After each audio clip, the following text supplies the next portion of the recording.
నోరంతా చేదుగా ఉంది, అసలు ఏమీ తినబుద్ధి కావట్లేదు అంటే చాలు పెద్దవాళ్ళు ఒకటే చెప్తారు, వేడి వేడి అన్నంలో పచ్చడన్నం కారం వేసుకొని తిను, నోరంతా సెట్ అయిపోతుంది అంటారు కదా. సో ఈరోజు నా పరిస్థితి కూడా అదే అనమాట.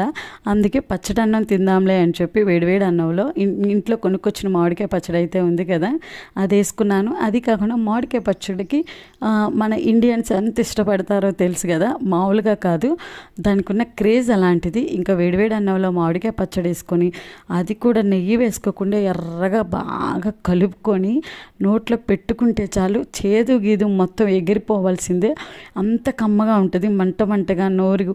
అసలు నేను చెప్తుంటేనే ఇక్కడ అన్నం కలుపుతుంటేనే కొంతమందికి నాకు తెలిసి ఈ వీడియో చూస్తూ నోట్లో నీళ్ళు ఊరుతూ ఉంటాయి కదా, అలాగే వాయిస్ ఓవర్ ఇస్తున్న నాకు కూడా అలాగే ఉందన్నమాట పరిస్థితి.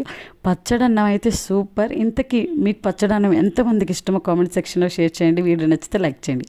Thank you.